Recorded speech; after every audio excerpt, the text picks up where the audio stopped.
నమస్తే, welcome to జనబేరి news. ముందుగా headlines.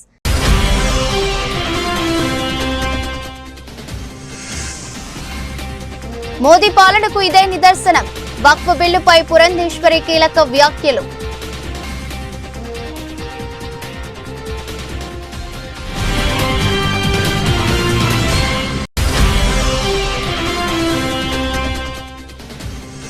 Central నియోజకవర్గం వైసీపీ కార్యాలయంలో బాబు జగజీవన్ రామ్ జయంతి కార్యక్రమం. ఆయన చిత్రపటానికి ఘనంగా నివాళులర్పించిన మాజీ ఎమ్మెల్యే మల్లాది విష్ణు.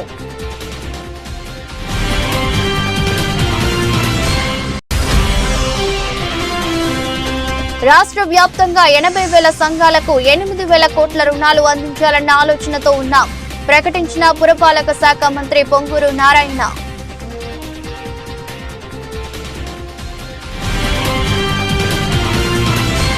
బాబు జగజీవన్ రామ్ జయంతి సందర్భంగా ఉండవల్లిలో సీఎం చంద్రబాబు జగజీవన్ రామ్ చిత్రపటానికి పూలమాలలు వేసి ఘన నివాళి అర్పించారు.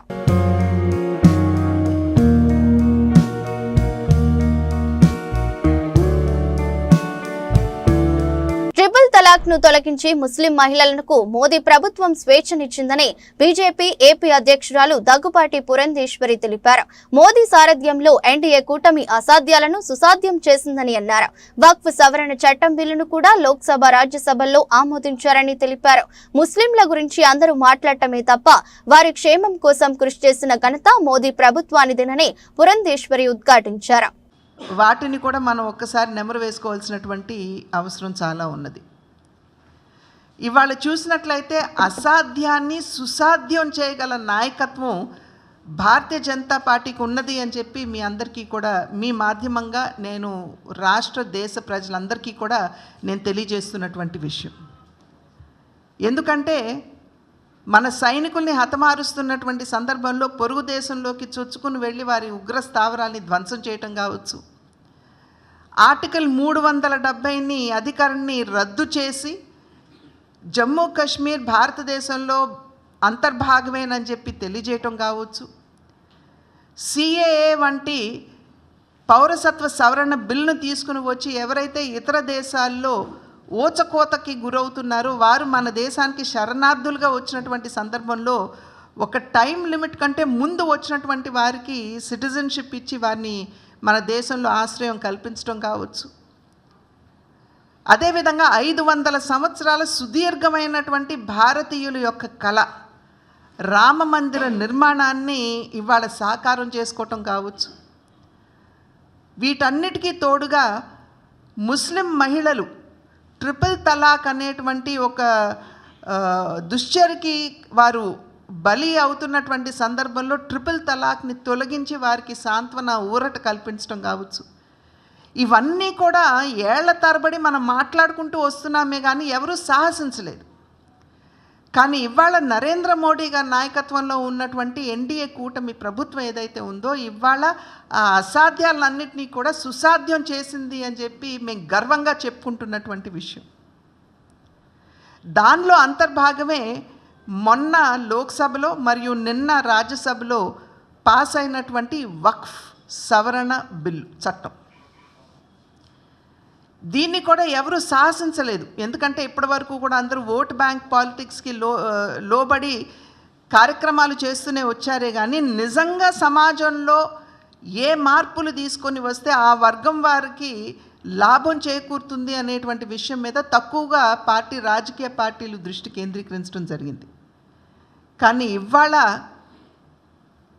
నరేంద్ర మోడీ గారి నాయకత్వంలో ఉన్నటువంటి ఎన్డీఏ కూటమి ప్రభుత్వం ధైర్య సాహసాలతోటి ఈ వక్ఫ్ అమెండ్మెంట్ బిల్ని తీసుకురావడం జరిగింది. అయితే ప్రెసిడెంట్ గారు దానికి ఆమోదించాలి. కోర్టుకి అసదుద్దీన్ ఓవైసీ గారును ఇంకొంతమంది కాంగ్రెస్ పార్టీ వాళ్ళు వెళ్ళినట్టున్నారు. అవన్నీ కూడా త్వరలో ఈ కష్టాలన్నీ కూడా అధిగమించి ఇది చట్ట రూపంలో వస్తుంది అనేటువంటి విషయం మీ అందరికీ కూడా నేను తెలియజేస్తున్నాను. అనగారిన వర్గాల అభ్యున్నతి సంక్షేమం కోసం అలుపెరగని కృషి చేసిన సంఘ సంస్కర్త స్వాతంత్ర సమరయోధుడు భారత మాజీ ఉప ప్రధాని బాబు జగజ్జీవన్ రామ్ అని ప్రభుత్వ విప్ శాసనసభ్యులు బూండా ఉమామహేశ్వరరావు అన్నారు. 59వ డివిజన్ లూనా సెంటర్ 64వ డివిజన్ కన్వికలో ఆయా డివిజన్లో టీడీపీ నాయకుల ఆధ్వర్యంలో బాబు జగజ్జీవన్ రామ్ జయంతి కార్యక్రమాలను ఘనంగా నిర్వహించారు. సెంట్రల్ నియోజకవర్గంలోనే తెలుగుదేశం పార్టీ సెంట్రల్ నియోజకవర్గ కార్యాలయంలోనూ బాబు జగజ్జీవన్ రామ్ జయంతిని నిర్వహించారు. తొలుత 59వ డివిజన్ సింగ్ నగర్ లూనా సెంటర్లో డివిజన్ పార్టీ ప్రధాన కార్యదర్శి వేల్పుల రాజేష్ ఆధ్వర్యంలో విగ్రహానికి పూలమాలలు వేసి బొండా ఉమా నివాళులర్పించారు. అనంతరం పార్టీ నాయకులతో కలిసి కేకులు కోసి మిఠాయిల పండ్లు స్థానికులకు పంచారు. 64వ డివిజన్ కన్విక సెంటర్లో జగజ్జీవన్ విగ్రహానికి బొండా ఉమా స్థానిక నాయకులతో కలిసి పూలమాలలు వేసి నివాళులర్పించారు. ఈ సందర్భంగా మాట్లాడుతూ మాజీ ఉప ప్రధాని దివంగత నేత డాక్టర్ బాబు జగజ్జీవన్ రామ్ 118వ జయంతి పురస్కరించుకుని అటువంటి మహానీయుడిని సమరించుకోవటం సంతోషంగా ఉందన్నారు. టీడీపీ ఎస్ఎస్ఎల్ నాయకులు బెజ్జం జైపాల్ మాట్లాడుతూ బడుగు బలహీన వర్గాల సంక్షేమం టీడీపీ ప్రభుత్వంతోనే సాధ్యమన్నారు. నిరంతరం ప్రజా సమస్యలు తెలుసుకుని పరిష్కరించే బొండా ఉమా సారథ్యంలో సెంట్రల్ నియోజకవర్గం అభివృద్ధి పదంలో నడుస్తుందని తెలిపారు. ఈరోజు బడుగు బలహీన వర్గాల ఆశాజ్యోతి భారత మాజీ ఉప ప్రధాని బాబు జగజ్జీవన్ రావు గారి 118వ జయంతి సందర్భంగా సెంట్రల్ నియోజకవర్గం ప్రజలందరూ కూడా ఆ మహానుభావుడికి ఘన నివాళులు అర్పిస్తూ ఉన్నారు. ఇప్పుడే మా ఎస్సీ నాయకుడు వేల్పుల రాజేష్ ఆధ్వర్యంలో ఈ 59వ డివిజన్లో ఆ మహానుభావుడి విగ్రహానికి ఘన నివాళులు అర్పించి ఆయన ఆశయాలు ఏదైతే బడుగు బలహీన వర్గాలు అభ్యున్నతి కోసం భారత ఉప ప్రధానిగా ఆయన పనిచేసినప్పుడు సందర్భంలో కానీ, అలాగే ఇంకొక మహానుభావుడు వెనకాలే ఉన్నాడు రాజ్యాంగ నిర్మాత బాబాసాహెబ్ బిఆర్ అంబేద్కర్ గారు కానీ, వాళ్ళ సేవలు వాళ్ళ ఆశయాలను ఇప్పుడే మననం చేసుకుంటూ భావి తరాలు వాళ్ళ ఆశయాల కోసం అందరం కూడా పనిచేయాలని చెప్పి తెలియజేయటం జరిగింది. ఈ ప్రభుత్వం బడుగు బలహీన వర్గాల అభ్యున్నతి కోసం చిత్తశుద్ధితో కట్టుబడి ఉంది. 200 రూపాయలు ఇచ్చే పింఛన్ని ఈరోజు ఈ ప్రభుత్వం 4000 రూపాయలు వృద్ధులకి వితంతువులకి ఇస్తూ ఉన్నాం. భారతదేశంలోనే ఎక్కడా లేనటువంటి విధంగా 6000 రూపాయల పింఛను వికలాంగ దివ్యాంగ సోదరులు సోదరీమణులకు ఇస్తూ ఉన్నాం. ఉదయమే 6ంటికి తలుపు తట్టి పింఛన్ ఇచ్చే వ్యవస్థ భారతదేశంలో ఎక్కడా లేదు, ఆంధ్రప్రదేశ్లో ఇస్తూ ఉన్నాం. అంతేకాకుండా మహిళా సోదరీమణులకి గుదిబండలాగా మారిన గ్యాస్ బండని 3 గ్యాస్ బండ్లు ఇస్తూ ఉన్నాం. మే నెల నుంచి అమ్మఒడి పిల్లలకి ముగ్గురుంటే 3 15 45,000, ఇద్దరుంటే 30,000 రూపాయలు ఇవ్వబోతూ ఉన్నాం. జూన్ నెల నుంచి తల్లికి వందనం పేరు మీద మళ్ళా 18,000 రూపాయలు మా మహిళా సోదరీమణుల ఖాతాలో ఇవ్వబోతూ ఉన్నాం. పేదల అభ్యున్నతి ధ్యేయంగా ఈ ప్రభుత్వం పనిచేస్తుంది. పేదరికం లేని సమాజమే లక్ష్యంగా ఈ ప్రభుత్వం పనిచేస్తుందని ఈ సందర్భంగా తెలియజేసుకుంటూ, ఆ మహానుభావుడు జగజ్జీవన్ రావు ఆశయాలకు అనుగుణంగా పనిచేసే ఈ ప్రభుత్వం పూర్తిగా పేదరిక నిర్మూలన కోసం అందరం కూడా ఎమ్మెల్యే నుంచి ముఖ్యమంత్రి వరకు అందరం కూడా పనిచేస్తాం తెలియజేసుకుంటూ, ఈ సందర్భంగా ఇంత మంచి కార్యక్రమాన్ని ఏర్పాటు చేసిన వేల్పుల రాజేష్ అందరికీ కూడా ఎస్సీ నాయకులందరికీ కూడా హృదయపూర్వక అభినందనలు తెలియజేస్తాం. ఈరోజు భారత మాజీ ఉప ప్రధాని దళిత జ్యోతి సమతావాది డాక్టర్ బాబు జగజ్జీవన్ రావు గారి 118వ జయంతి సందర్భంగా ఆ మహనీయుని స్మరించుకుంటూ 59వ డివిజన్ ప్రధాన కార్యదర్శి వేల్పుల రాజేష్ ఆధ్వర్యంలో ఇంత చక్కటి కార్యక్రమం ఇక్కడ ఏర్పాటు చేసి ఆ మహనీయుడిని నివాళులర్పించడం, అదేవిధంగా పిల్లలకు వృద్ధులకు మహిళలకు ఫ్రూట్స్ పంపిణీ చేయడం జరిగింది.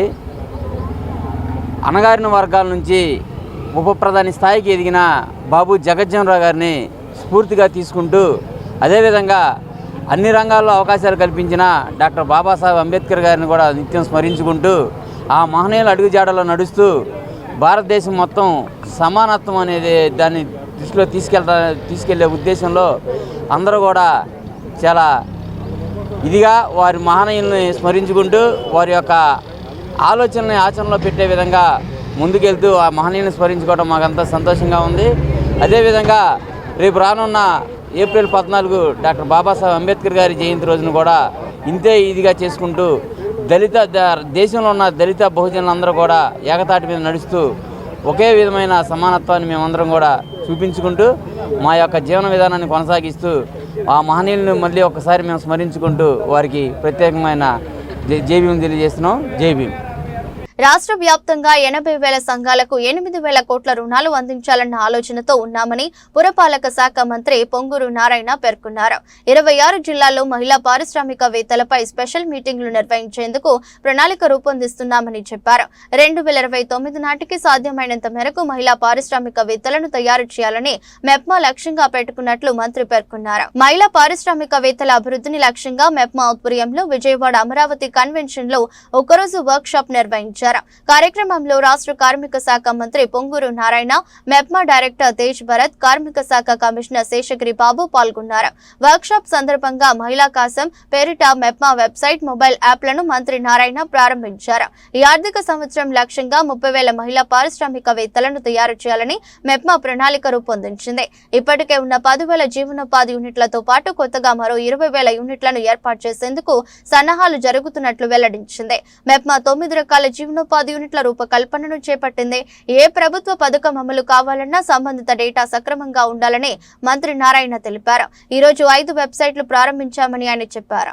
హిస్టారిక్ మైల్ స్టోన్ అని చెప్పొచ్చు మనం. ఎందుకంటే మన రాష్ట్రంలో ముఖ్యమంత్రి గారు రిలీజ్ చేసిన స్వర్ణ ఆంధ్ర 2047 విషన్ డాక్యుమెంట్ ద్వారా దానిలో మొత్తం 10 సూత్రాలు ఉన్నాయి. కానీ దానిలో ముఖ్యమైన 2 అంశాలు, ఒకటి జీరో పోవర్టీ అనేది, మన రాష్ట్రంలో పేదరికం అనేది ఉండకూడదు, పేదరికం అనేది పూర్తిగా నిర్మూలన చేయాల్సిన అవసరం ఉంది. అది చేయడానికి వన్ ఆఫ్ ది స్ట్రాటజీ ఏంటంటే 1 ఫ్యామిలీ 1 ఎంటర్ప్రినర్, అంటే ప్రతి కుటుంబంలో కూడా ఒక పారిశ్రామికవేత్త, ఒక ఎంటర్ప్రినర్ అనేది ఉండాలనేది. ఆ ఒక విషన్ ఆధారంగానే ఈరోజు మెప్మా కొన్ని కార్యక్రమాలు రూపొందించడం జరిగింది. సో ఈరోజు బాబు జగజ్జీవన్ రామ్ గారి బర్త్డే అయిన ఏప్రిల్ 5వ తేదీ మనం ఇది ఈరోజు లాంచ్ చేసుకోవడం చాలా సంతోషం, మనకందరికీ కూడా గర్వకారణం. ఈ అంశాల గురించి గౌరవ మంత్రి గారు కూడా మీతో మాట్లాడడం జరుగుతుంది. కొన్ని అంశాలు మాత్రం నేను హైలైట్ చేస్తాను. మీకు తెలుసు, ఈ మన ఆంధ్ర రాష్ట్రంలో ఉన్న నగర ప్రాంతంలో ఉన్న, అంటే అర్బన్ ఏరియాస్లో ఉన్న మహిళా సుశక్తి సంఘాలకి మెప్మా కింద చేయడం జరుగుతుంది. గవర్నమెంట్ ఆఫ్ ఇండియాలో కూడా నేషనల్ అర్బన్ లైవ్లీహుడ్ మిషన్ అనే కార్యక్రమం ద్వారా చేస్తున్నాము. మన రాష్ట్రంలో జరుగుతున్న ఈ కార్యక్రమాలు దేశీయ స్థాయిలోనే మంచి కార్యక్రమాలుగా గుర్తించడం జరిగింది. అంటే టాప్లో మన దేశంలోనే ఒక టాప్ 3 స్టేట్స్లో మన రాష్ట్రం కూడా ఉంది. చాలా మంచిగా మీరందరూ కూడా చాలా మంచిగా పనిచేస్తున్నారు కాబట్టి మనం ఈ యొక్క స్థాయికి చేరగలిగాం. కానీ మంచిగా పని చేశారు, కానీ ఇంకా దీనికంటే ఎక్కువ కష్టపడి పని చేయాల్సిన అవసరం ఉంది అని నేను మీకు అందరికీ కూడా గుర్తిస్తున్నాను. ఎందుకంటే ఇప్పుడు మన లక్ష్యాలు ఇంకా పెరిగినాయి. ముఖ్యమంత్రి గారు గౌరవ అనురాధ మేడంని వేదిక మీద రావాల్సిన రిక్వెస్ట్ చేస్తున్నాము. మన నెల్లూరు కార్పొరేషన్ మాజీ మేయర్ అనురాధ మేడం గారిని మీ అందరి కర్తాల మధ్య మన వేదిక మీదకి రావాల్సిన రిక్వెస్ట్ చేస్తున్నాము. సభకు నమస్కారాలు. సభా వేదిక నుంచి principal secretary MAUD Shri Suresh గారికి, labour department commissioner Shri Seshagiri Babu గారికి, మెప్మా ఎండి శ్రీ తేజ్ భరత్ గారికి, సిఎస్సి హెడ్ శ్రీ రవికుమార్ గారికి, తర్వాత ప్రాజెక్ట్ డైరెక్టర్స్కి, టెక్నికల్ ఎక్స్పర్ట్స్కి, city mission managers, administrative officers, accounts officers, మిగతా మెప్మా మహిళలందరికీ, మీడియా పర్సన్స్కి నమస్కారాలు. చాలా సంతోషంగా ఉంది ఈరోజు మీ అందరితో ఈరోజు ఇక్కడ కలవటం. ఇది మీతో మాట్లాడటం 3వసారి. ఈ యొక్క లేబర్ డిపార్ట్మెంటు మెప్మా ఈ రెండిటి యొక్క అనుసంధానం ఎలా ఏం చేయాలనే దాని గురించి శేషగిరి బాబు చాలా క్లియర్గా చెప్పారు. అదే మెప్మా ఎండి గారు మెప్మా ఎండీలు ఏం చేస్తున్నారో వాటి గురించి చెప్పారు. అదేవిధంగా సురేష్ గారు అయితే చాలా డీటెయిల్డ్గా చాలా క్లారిటీగా చెప్పడం జరిగింది. నేనైతే ఇవాళ భరత్ ఎండి గారిని ఎగ్జామ్షన్ అడిగాను. కొద్దిగా కోల్డ్గా ఉంది, నేను వచ్చి అక్కడ అందరికి అంటించడం ఇష్టం లేదు, అందువల్ల వదిలేయమంటే లేదు జస్ట్ ల్యాంప్ వెలిగించేసి వెళ్ళిపోతూ అన్నారు. నేను వచ్చిన తర్వాత పోను, వచ్చిన తర్వాత అందరితో కలుస్తుంటాం కరెక్ట్ అని. ఈరోజు 5 వెబ్సైట్ ఓపెన్ చేసాం. మేము నిజంగా భరత్ గారిని, ఎండి గారిని, ప్రిన్సిపల్ సెక్రటరీ నేను చాలా అప్రిషియేట్ చేస్తున్నాను. నేను 2014-19లో కానీ ఇప్పుడు కానీ నేను మంత్రి అయిన తర్వాత ఫస్ట్ నా యొక్క డిపార్ట్మెంట్లో ఉండే టౌన్ ప్లానింగ్ కావచ్చు, ఎంఏడిలో ఉండే అనేక వింగ్స్ కావచ్చు. సెంట్రల్ నియోజకవర్గంను ఆదర్శ నియోజకవర్గంగా సమస్యలు లేని డివిజన్లుగా తీర్చిదిద్దుతానని ప్రభుత్వ విప్ శాసనసభ్యుడు బోండా మహేశ్వరరావు అన్నారు. నియోజకవర్గ ప్రజలు ఎటువంటి సమస్య అయినా వాట్సాప్ ద్వారా గానీ సెంట్రల్ నియోజకవర్గ ఎమ్మెల్యే కార్యాలయానికి గానీ వచ్చి వారి సమస్యలు తెలియజేయవచ్చని, ఆయా సమస్యల పరిష్కారానికి సత్వర చర్యలు తానే స్వయంగా తీసుకుంటానని చెప్పారు. నియోజకవర్గంలోని 62వ డివిజన్ ఎల్బీఎస్ నగర్ లో శనివారం వంగవీటి మోహన రంగ కళ్యాణ మండపం నందు 3 అడుగుల ప్రహారీ గోడ 11 లక్షల రూపాయల వ్యయంతో ప్రభుత్వ విప్ సెంట్రల్ నియోజకవర్గ శాసనసభ్యులు బోండా ఉమామహేశ్వరరావు శంకుస్థాపన చేసి పనులు ప్రారంభించారు. తెలుగుదేశం ప్రభుత్వం ఏర్పడిన తర్వాత విజయవాడ మున్సిపల్ కార్పొరేషన్ పరిధిలో చేపట్టాల్సిన పలు అభివృద్ధి కార్యక్రమాలు పెండింగ్ పనులు శంకుస్థాపనలు చేసి పనులు ప్రారంభించడం జరుగుతుందని చెప్పారు. డివిజన్ ఇన్ఛార్జి పైడి సీను, ఎక్స్ కార్పొరేటర్ పైడి తులసి మాట్లాడుతూ గత ప్రభుత్వ నియోజకవర్గంలో అభివృద్ధి పనులను విస్మరించిందన్నారు. ఈ కార్యక్రమంలో డివిజన్ అధ్యక్షులు ఉదయ్ శంకర్, సెక్రటరీ బుల్లెద్దుల రవి, రాంబాయమ్మ, దుర్గారావు, రావుతు మంగరాజు, కేబుల్ రాజా, చీరబోయిన రాజా, సాయి మరియు జగదీష్ తదితరులు పాల్గొన్నారు. గత 9 నెలలుగా నేను శాసనసభ్యుడు అయినాక వేగంగా అభివృద్ధి పనుల్ని ముందుకు తీసుకెళ్తా ఉన్నాం. ప్రతి డివిజన్లో ప్రతి సమస్య మీద మాకు అవగాహన ఉంది. ఇవాళకి 193 కోట్ల రూపాయలు పనుల్ని మొదలుపెట్టాం. వేగంగా కొన్ని వర్కులు పూర్తి అయిపోయినాయి, మిగిలినవి పూర్తి చేస్తూ ఉన్నాం. ప్రతి డివిజన్లోనూ కూడా సమస్యలు రహిత డివిజన్లుగా తీర్చిదిద్దే లక్ష్యంగా పనిచేస్తూ ఉన్నాం. మా కార్యాలయానికి వచ్చిన ప్రతి ఫిర్యాదు మీద స్పందిస్తూ ఉన్నాం. అది వాట్సాప్ ద్వారా మాకు తెలియజేయండి, ఫోన్ ద్వారా తెలియజేయండి, స్వయంగా వచ్చి మా ఆఫీస్లో కార్యాలయంలో ఫిర్యాదు చేయండి, వెంటనే దానికి పరిష్కారం ఇస్తూ ఉన్నాం. ముఖ్యమంత్రి సహాయ నిధి కార్యక్రమాలు కానీ, అభివృద్ధి కార్యక్రమాలు కానీ అన్నిటిని కూడా ఈరోజు 62వ డివిజన్లో వంగవీటి మోహన్ రంగ గారి పేరు మీద కట్టినటువంటి కాపు కళ్యాణ మండపంలో కాంపౌండ్ వాళ్ళు మరి ఇక్కడ రక్షణ లేకుండా ఉంది. దాన్ని హైట్ పెంచమని చెప్పి స్థానికులు కోరటం జరిగింది. మా డివిజన్ పార్టీ అధ్యక్షుడు ఉదయ్ శంకర్ కానీ, అలాగే మా కార్యదర్శి రాజా కానీ, అలాగే ఇన్ఛార్జి పైడి సీని కానీ వీళ్ళందరూ మా దృష్టికి తీసుకొస్తే దాన్ని వెంటనే ఎస్టిమేషన్ చేయించి అధికారులతో మా ఏఈ అందరూ కూడా దీంట్లో మరి శాంక్షన్ చేశారు. ఇవాళ పనుల్ని మొదలుపెట్టాం. 10-15 రోజుల్లోనే ఈ చిన్న వర్క్ను కూడా కంప్లీట్ చేస్తాం. ఖచ్చితంగా ప్రతి సమస్య మీద ఈ ప్రభుత్వం స్పందిస్తూ ఉంది. ఆ సమస్య పరిష్కారం తీసుకొని ముందుకెళ్తున్నామని తెలియజేస్తూ, ఇంకా ఎక్కడైనా డివిజన్లో ఇబ్బందులు ఉంటే మా దృష్టికి తీసుకురమ్మని కూడా మా ప్రజలందరూ కూడా విజ్ఞప్తి చేస్తాం. అందరికీ నమస్కారం అండి. మాట్లాడనా? అందరికీ నమస్కారం. ఈరోజు 62వ డివిజన్లో డివిజన్ నాయకులు, కార్యకర్తలు అందరి ఆధ్వర్యంలో మరి డివిజన్ అభివృద్ధి కోసం వంగవీటి మోహన్ రంగ గారు కాపు కళ్యాణ మండపం ఏదైతే ఆ రోజు 2014లో ఉన్నప్పుడు మాట ఇచ్చారో ఎమ్మెల్యే గారు, మాట తప్పకుండా గెలిచిన మరుక్షణమే కళ్యాణ మండపం ఓపెన్ చేయించి మరి దానికి ఏమేమి సౌకర్యాలు కావాలని అన్ని చుట్టుపక్కల వాళ్ళని ఎంక్వైరీ చేస్తే మాకు కాంపౌండ్ వాల్ ఒకటి, బాత్రూమ్స్ ఒకటి, మళ్ళా కిచెన్ రూమ్ ఒకటి లేదని చెప్పడం జరిగింది. దాని మీద ఫస్ట్ ఈరోజు కాంపౌండ్ వాల్ కానీ, పెయింట్స్ కానీ ఇవన్నీ 11 లక్షల వ్యయంతో ఈరోజు పని ప్రారంభించుకోవడం జరిగింది. ఇంకా రానున్న రోజుల్లో ఈ కళ్యాణ మండపాన్ని బాగా అభివృద్ధి చేసి ఇక్కడ ప్రజలకి అందజేస్తానని మాట ఇవ్వడం జరిగింది ఎమ్మెల్యే గారు. ఆ మాటకు తప్పకుండా ఇంకా అభివృద్ధి చేస్తారని తెలియజేసుకుంటూ నాకు ఈ అవకాశం ఇచ్చినందుకు పేరున ధన్యవాదాలు తెలియజేసుకుంటూ సెలవు తీసుకుంటాను. సెంట్రల్ నియోజకవర్గం వైసీపీ కార్యాలయంలో మాజీ ఎమ్మెల్యే మల్లాది విష్ణు ఆధ్వర్యంలో భారత మాజీ ఉప ప్రధాని బాబు జగజ్జీవన్ రామ్ జయంతి వేడుకలు ఘనంగా నిర్వహించారు. మల్లాది విష్ణుతో పాటుగా డిప్యూటీ మేయర్ అవుతూ శ్రీశైలజ, వైఎస్ఆర్సీపీ నాయకులు, ఎస్సీసీఎల్ విభాగ నాయకులు జగజ్జీవన్ చిత్రపటానికి పూలమాలలు వేసి నివాళులర్పించారు. ఈ సందర్భంగా మాజీ ఎమ్మెల్యే మల్లాది విష్ణు మాట్లాడుతూ దేశ అభ్యున్నతికి అత్యున్నత సేవలు అందించిన మహనీయుడు బాబు జగజ్జీవన్ అన్నారు. అణగారిన వర్గాలకు ఆయన ప్రతినిధిగా ఉన్నారని, బడుగు బలహీన వర్గాలకు జగజ్జీవన్ అందించిన సేవలు నిరుపమానమన్నారు. వైఎస్ఆర్ కాంగ్రెస్ పార్టీ అటువంటి మహనీయుని ఆలోచనలను గత 5 సంవత్సరాలు అమలు చేసిందని చెప్పారు. రాష్ట్రంలో ప్రస్తుతం పాలన సాగిస్తున్న కూటమి ప్రభుత్వం ప్రజల బాగోగులు విస్మరించి ప్రతిపక్ష రాజకీయ నాయకులను ఇబ్బంది పెట్టడమే పనిగా కక్ష సాధింపు పాలన చేస్తుందన్నారు. తాజాగా నిధుల్ రెడ్డితో సహా అనేక మంది నాయకులపై అక్రమ కేసులు పెడుతున్నారని, అనేక మందిని జైలుకు పంపిస్తున్నారని చెప్పారు. జగజ్జీవన్ రామ్ గారి జయంతి కార్యక్రమాన్ని 117వ జయంతి కార్యక్రమాన్ని ఈరోజు ఘనంగా విజయవాడ సెంట్రల్ పార్టీ కార్యాలయంలో నిర్వహించడం జరిగింది. దీనికి పార్టీకి సంబంధించినటువంటి వివిధ వర్గాల నాయకులు, వివిధ పార్టీలో వివిధ హోదా నాయకులు, కార్పొరేటర్లు, డిప్యూటీ మేయర్ అందరూ కూడా దీనికి ఇచ్చేశారు.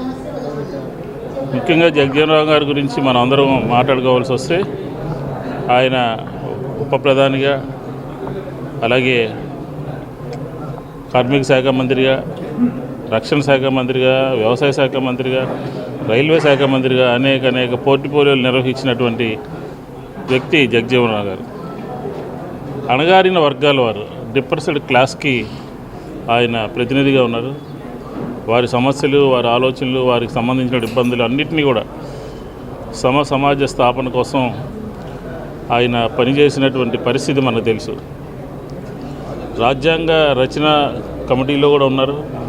అంబేద్కర్ గారితో మాట్లాడి, ఇతర సభ్యులతో మాట్లాడి దళితుల యొక్క, అణగారిన వర్గాల వారి యొక్క హక్కుల్ని పొందుపరిచి సమాజ స్థాపన కోసం కృషి చేశారు. అట్లాగే ఒక కీలకమైనటువంటి వ్యవసాయ రంగంలో అనేక రకాలైనటువంటి, కార్మిక శాఖలో అనేక రకాలైనటువంటి, వ్యవసాయ శాఖలో, అలాగే రైల్వే శాఖలో, దీంతోపాటు వైఎస్ఆర్ కాంగ్రెస్ పార్టీ ఆయన ఆదర్శంగా తీసుకుని ఆయన ఆలోచనల్ని, ఆయన విధానాలని తూచా తప్పకుండా గత 5 సంవత్సరాల్లో మేము పనిచేయడం జరిగింది. కాబట్టి జగజ్జీవన్ రామ్ గారి ఆశయాలు, సిద్ధాంతాలు, లక్ష్యాలకి అనుగుణంగా వైఎస్ఆర్ కాంగ్రెస్ పార్టీ జగన్మోహన్ రెడ్డి గారి నాయకత్వంలో పనిచేయడం జరుగుతుంది. ఇప్పుడున్నటువంటి ప్రభుత్వం యొక్క పరిస్థితి చూస్తే ఎక్కడ ఇతర రాజకీయ పార్టీ నాయకుల్ని ఏ రకంగా ఇబ్బంది పెట్టాలి, ఏ రకంగా వారి మీద ప్రభుత్వ దమనకాండను కొనసాగిస్తుంది, అనేక మంది నాయకుల్ని జైలులోకి పంపడం. ఏపీయూడబ్ల్యూజే విజయవాడ యూనిట్ ఆధ్వర్యంలో ఈఎస్ఐసి వారి సౌజన్యంతో గాంధీనగర్లోని ప్రెస్ క్లబ్ లో ఉచిత వైద్య శిబిరం నిర్వహించారు. ప్రింట్, ఎలక్ట్రానిక్ మీడియా సిబ్బంది, వారి కుటుంబ సభ్యులు శిబిరంలో పాల్గొని నేత్ర, మధుమేహం, రక్తపోటు, ఈసీజీ పరీక్షలు చేయించుకుని వైద్యుల సూచనలు, సలహాలు పొందారు. ఏపీయూడబ్ల్యూజే విజయవాడ యూనిట్ ఆధ్వర్యంలో ఈఎస్ఐసి వారి సౌజన్యంతో గాంధీనగర్లోని ప్రెస్ క్లబ్ లో ఉచిత వైద్య శిబిరం నిర్వహించారు. ఈ శిబిరంలో ఈఎస్ఐ ఆసుపత్రి వైద్య నిపుణులతో పాటు కామినేని ఆసుపత్రి, ఆస్టర్ రమేష్ హాస్పిటల్, అమరావతి కంటి ఆసుపత్రి వైద్యులు, వైద్య సిబ్బంది పాల్గొని ఆరోగ్యం పట్ల అవగాహన కల్పించారు. ప్రింట్, ఎలక్ట్రానిక్ మీడియా సిబ్బంది, వారి కుటుంబ సభ్యులు శిబిరంలో పాల్గొని నేత్ర, మధుమేహం, రక్తపోటు, ఈసీజీ పరీక్షలు నిర్వహించి తగిన సూచనలు చేశారు.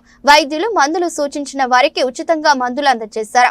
ఈ సందర్భంగా ESI hospital Vijayawada medical superintendent doctor Jyothi మాట్లాడుతూ ఈఎస్ఐ హాస్పిటల్ విజయవాడ రీజియన్ కు ఇన్సూర్డ్ అయిన వ్యక్తులు, వారి కుటుంబాలు దాదాపు 5.8 లక్షల మంది అనుసంధానమై ఉన్నారని చెప్పారు. కార్మికులు, ప్రైవేట్ స్కూల్ సిబ్బంది, కార్పొరేట్ హాస్పిటల్స్ లో పనిచేసే వైద్య సిబ్బంది, థియేటర్లు, రెస్టారెంట్లలో పనిచేసే వారికి ఈఎస్ఐ వర్తిస్తుందని తెలిపారు. నేను డాక్టర్ విజయ దుర్గా అండి. ఈఎస్ఐ డాక్టర్గా వర్క్ చేస్తున్నాను 25 ఇయర్స్ నుంచి. ఇవాళ జర్నలిస్ట్ క్లబ్లో ఈఎస్ఐ అవేర్నెస్ క్యాంప్ కండక్ట్ చేయడం జరిగిందండి. ఇక్కడ ఉన్నటువంటి జర్నలిస్టులకి, వాళ్ళ ఫ్యామిలీ మెంబర్స్కి అందరికీ ఈఎస్ఐ గురించి తెలియజేసి వారికి వైద్య సేవలు అందించడానికి మేము మా డాక్టర్స్ అందరితో కలిసి వచ్చామండి. ఈరోజు మా సూపరింటెండెంట్ గారు, మేము అంతా కలిసి ఇక్కడ వైద్య సేవలు అందించడానికి ఈరోజు వచ్చాము. వీళ్ళందరికీ ఈఎస్ఐ గురించి తెలియజేశాము. అందరూ ఈఎస్ఐ సేవలు వాడుకోవాలని చెప్పి వాళ్ళకు ఉన్నటువంటి బెనిఫిట్స్ని అందరినీ వాళ్ళు వాళ్ళ ఫ్యామిలీ మెంబర్స్ పిల్లలు అందరూ వాడుకోవాలని చెప్పి కోరుకుంటున్నానండి. నగరంలో జాక్ మూవీ టీం సందడి చేసింది. ఏప్రిల్ 10న తమ చిత్రం విడుదల కానుందని, కామెడీ, లవ్, యాక్షన్ సన్నివేశాలు ఈ చిత్రంలో పుష్కలంగా ఉన్నాయని చిత్ర కథానాయకుడు సిద్ధు జొన్నలగడ్డ తెలిపారు. ఇంటర్వెల్ సన్నివేశాలు ఉత్కంఠకు గురి చేస్తాయని, తమ చిత్రాన్ని ప్రతి ఒక్కరూ ఆదరించాలని కోరుతున్నారు. జాక్ మూవీ ప్రమోషన్స్ లో భాగంగా హీరో జొన్నలగడ్డ సిద్ధు, హీరోయిన్ వైష్ణవి చైతన్య, నిర్మాత డివిఎస్ ప్రసాద్ నగరంలో సందడి చేశారు. బందర్ రోడ్లోని ప్రముఖ గేట్వే హోటల్ నందు నిర్వహించిన మీడియా సమావేశంలో హీరో సిద్ధు జొన్నలగడ్డ మాట్లాడుతూ విజయవాడ రావడం చాలా సంతోషంగా ఉందన్నారు. జాక్ మూవీ స్టోరీ విన్నప్పుడు చాలా ఎక్సైటింగ్ గా ఫీల్ అయ్యానని, హీరోయిన్ తో ఈ మూవీలో కెమిస్ట్రీ బాగా వర్కౌట్ అవుతుందన్నారు. కామెడీ, లవ్, యాక్షన్ సన్నివేశాలు ప్రేక్షకులను అలరిస్తాయని, ఇంటర్వెల్ సన్నివేశాలు ఉత్కంఠకు గురి చేస్తాయన్నారు. హీరోయిన్ వైష్ణవి చైతన్య వేసే పంచులు ఈ మూవీలో ప్రేక్షకులను కడుపుబ్బా నవ్విస్తాయని చెప్పారు. అనంతరం హీరోయిన్ వైష్ణవి చైతన్య మాట్లాడుతూ హీరో సిద్ధు జొన్నలగడ్డతో కలిసి నటించిన చాలా సంతోషంగా ఉందన్నారు. అనంతరం నిర్మాత బివిఎస్ఎన్ ప్రసాద్ మాట్లాడుతూ ఈ చిత్రం ఖచ్చితంగా 1000 కోట్లు కలెక్షన్స్ అందుకోబోతుందన్నారు. బొమ్మరిలు భాస్కర్ ఈ చిత్రాన్ని ఎంతో అద్భుతంగా నిర్మించారని, ఆయన చెప్పిన కథ నచ్చిన వెంటనే చిత్రం తీయడానికి ముందుకు వచ్చానని అన్నారు. సిద్ధు డిఫరెంట్ కోణంలో ప్రేక్షకులను కనిపిస్తారన్నారు.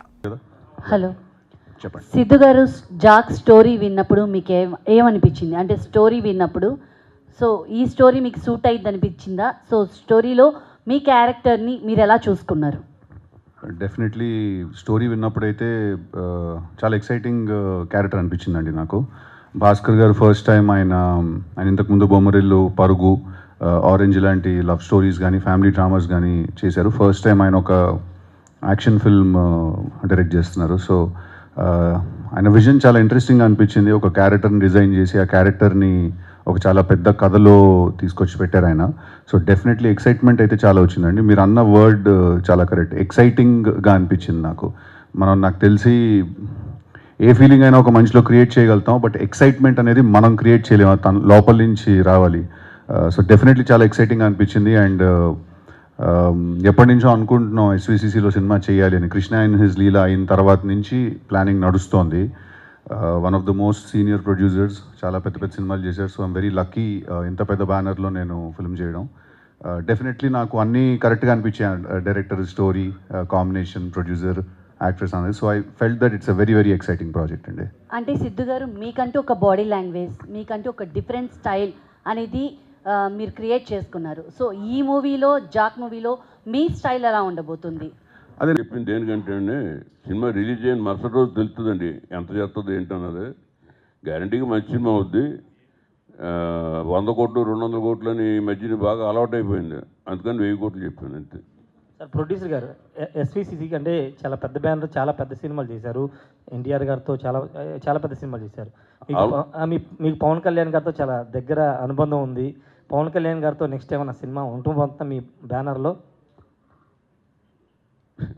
అర్థంలోకి వచ్చినండి ఇది. ఎందుకంటే ఆయన ఇక్కడ రాజకీయాల్లోనే తలమునకలు అయిపోయి ఉన్నారు.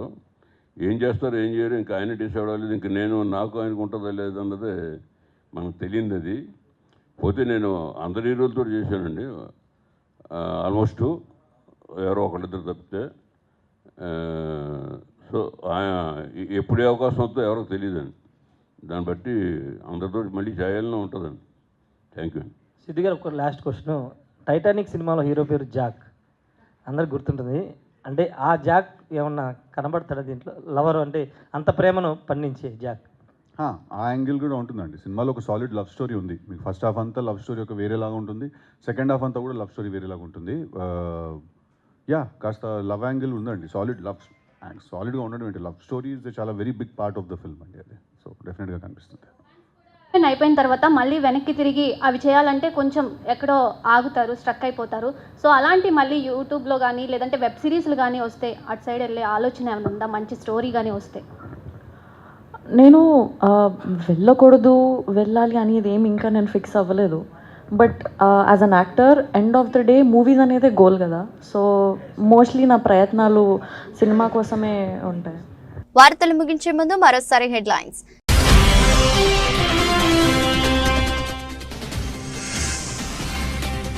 మోదీ పాలనకు ఇదే నిదర్శనం. వక్ఫ్ బిల్లుపై పురంధేశ్వరి కీలక వ్యాఖ్యలు.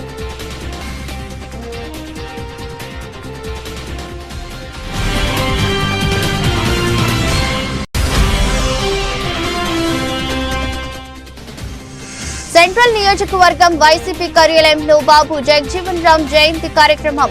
ఆయన చిత్రపటానికి ఘనంగా నివాళులర్పించిన మాజీ ఎమ్మెల్యే మల్లాది విష్ణు.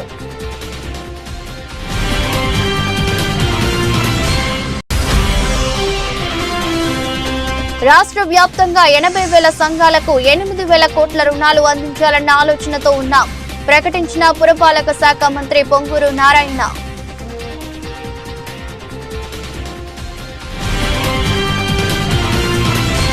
ఇది బులెటిన్. మరో బులెటిన్లో మళ్ళీ కలుద్దాం. అంతవరకు సెలవు. నమస్కారం.